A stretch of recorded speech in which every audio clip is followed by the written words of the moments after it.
ദേവികേടത്തി ജീവിക്കാൻ മറന്നുപോയിന്ന് എല്ലാരും പറയുന്നത് മോളെ. നീ മിണ്ടാതെ എണീറ്റ് നടക്കാതെ എനിക്ക് മാത്രമായിട്ട് എന്ത് ജീവിത? അറിയേണ്ട സത്യങ്ങളൊക്കെ എല്ലാരും അറിഞ്ഞു കഴിയുമ്പോ ആരോടും യാത്ര പോലും പറയാതെ ദേവികേടത്തി അങ്ങ് പോവും.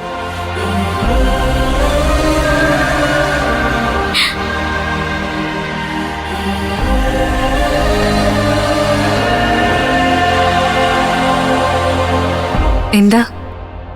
ആരാ വിളിച്ചേ? ദേവിക. വലിയ കഷ്ടമാണ് ദേവികയുടെ അവസ്ഥ. സുധിയുടെ വീട്ടിലെ അന്തരീക്ഷം ഓരോ ദിവസവും മോശമായിക്കൊണ്ടിരിക്കുക. അതെ, കയ്യിലിരിപ്പിന് ദൈവം കൊടുക്കുന്നതാ. അപ്പച്ചി മോനെയും കൊണ്ട് ഗോവയിൽ അലഞ്ഞു തിരിഞ്ഞ് നടന്നതും അതുകൊണ്ടായിരിക്കും അല്ലേ? അതെ, നിന്റെ അപ്പന്റെ കയ്യിലിരിപ്പ്. ദേവിയെ നമുക്ക് ഇവിടെ കൊണ്ടു നിർത്തിയാലോ? ഏയ്, ദേവിക അങ്ങനെ വന്നു നിൽക്കൂ. നീ എന്തേ പറയുന്നത്? ദേവിക വന്ന് നിക്കണമെന്ന എന്റെ പക്ഷം. അല്ല, ചരിത്രം ആവർത്തിക്കണമല്ലോ. നിന്റെ ഡാഡി പണ്ട് ഒരു നേഴ്സിനെ ഇങ്ങനെ സഹായിക്കാൻ പോയത് കൊണ്ടാ കുടുംബം കോഞ്ഞാട്ടായത്. മകളും ഇപ്പം അതേ വഴി.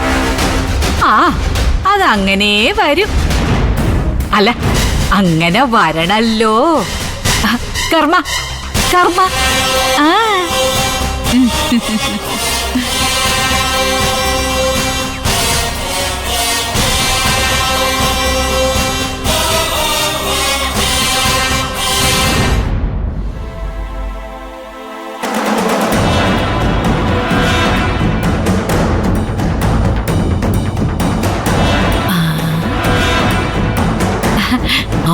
യോഗീശ്വരൻ ധ്യാനത്തിലാണോ? നിനക്ക് എന്താ കാഞ്ചനെ?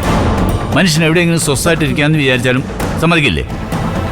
പുതിയ എന്തോ കോളം കൊണ്ടാ വന്നിരിക്കുന്നേ? അയ്യോ, കോളൊപ്പിച്ചോണ്ട് വന്നത് ഞാനല്ല, നിങ്ങളുടെ പുന്നാര മോള. എന്തു കോള്? ഈ വീടേ ഒരു അഭയാർത്ഥി കേന്ദ്രം ആവാൻ പോവാ. എന്താ അഭയാർത്ഥി കേന്ദ്രം?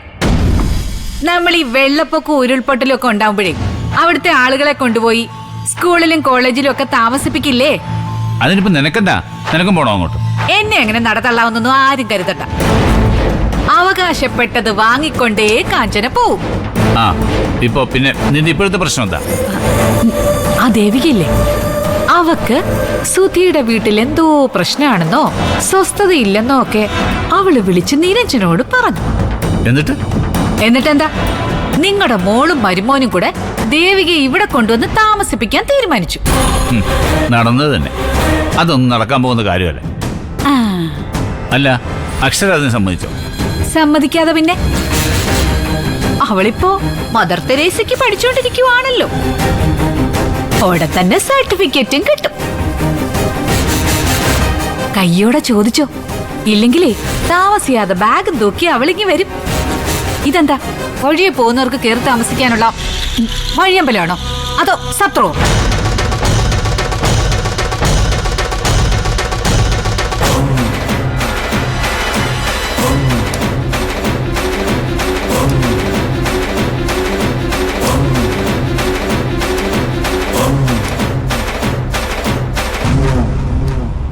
അക്ഷര, അക്ഷര, എന്താ റെഡി? ദേവികയുമായി ബന്ധപ്പെട്ട എന്തോ ഒരു കാര്യം നിങ്ങൾ സംസാരിക്കുന്നത് കേട്ടല്ലോ. എന്താ അത്? ഓഹോ, ഇത്ര പെട്ടെന്ന് തന്നെ അത് ഡാഡിയുടെ ചെവിയിൽ എത്തിയോ? എന്താ നിരഞ്ജൻ, എന്താ കാര്യം? ദേവിക എന്നെ വിളിച്ച് ആ കുട്ടിയുടെ സങ്കടം പറഞ്ഞതാ. അതിത്ര വലിയ ഇഷ്യൂ ആക്കേണ്ട കാര്യമുണ്ടോ? ദേവികയെ വിളിക്കുന്നതിലോ സംസാരിക്കുന്നതിലോ ഒന്നിലും ഞാൻ ഒരിക്കലും എതിര് പറഞ്ഞിട്ടില്ല. അതിലെന്തെങ്കിലും തെറ്റുണ്ടെന്ന് കരുതുന്നുമില്ല. പക്ഷേ ദേവിക ഇവിടെ കൊണ്ട് താമസിപ്പിക്കാൻ പോകുന്നു എന്ന് പറഞ്ഞപ്പോ, അതെ, അങ്ങനെ ഒരു ആശയം ഞാനാ പറഞ്ഞത്. ദേവിക ഇവിടെ വന്ന് താമസിച്ചാൽ എന്താ? ഡോക്ടർ ജയശങ്കറിന്റെ വീട് അങ്ങനെ ഒരു അഭയാർത്ഥി കേന്ദ്രമാക്കാൻ എനിക്ക് താല്പര്യമില്ല. ഡാഡിക്ക് ഇത് എന്ത് പറ്റി? ഡാഡിക്കും ഡാഡിയുടെ പെങ്ങൾക്കും ഇപ്പോ ഒരേ തലച്ചോറായോ? ദേവിക എന്ന് പറഞ്ഞ ഡാഡിക്ക് വലിയ വാത്സല്യമായിരുന്നല്ലോ. വാത്സല്യത്തിനൊന്നും ഇപ്പോഴും ഒരു കുറവുമില്ല.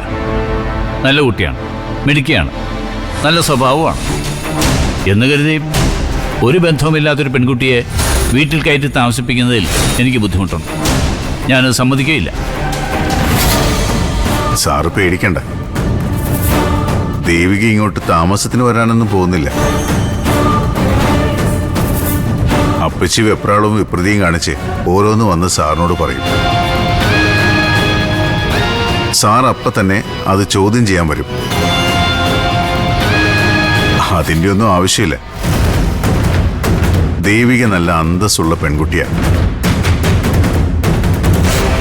അച്ഛനും അമ്മയും ഭർത്താവും ഇല്ലെങ്കിലും ദേവികയുടെ അസ്തിത്വം അങ്ങനെ തന്നെ നിലനിൽക്കുന്നുണ്ട്. അതുകൊണ്ട് തന്നെ ആരുടെ മുമ്പിലും അഭയം ചോദിച്ചു വരത്തില്ല. നിനക്ക് തൃപ്തിയായല്ലോ അല്ലേ? നിന്റെ ഓരോ ഐഡിയകളാണ് ഇങ്ങനെയുള്ള അനാവശ്യ സംസാരം വീട്ടിലുണ്ടാക്കുന്നത്. ഞാൻ ദേവികയോടുള്ള ഇഷ്ടം കൊണ്ട്, ഇഷ്ടം മാത്രമല്ല കുറ്റബോധമുണ്ട്. ഒരു കാര്യമില്ലാതെ പണ്ട് ഞാൻ ദേവികയെ ഒരുപാട് ദ്രോഹിച്ചതല്ലേ. ഇനി സ്നേഹിച്ച് ദ്രോഹിക്കണ്ട. ചില സമയത്ത് സ്നേഹം തന്നെ ഏറ്റവും മൂർച്ചയുള്ള ആയുധമായിട്ട് മാറും, മറ്റുള്ളവർക്ക് എടുത്തുപയോഗിക്കാൻ.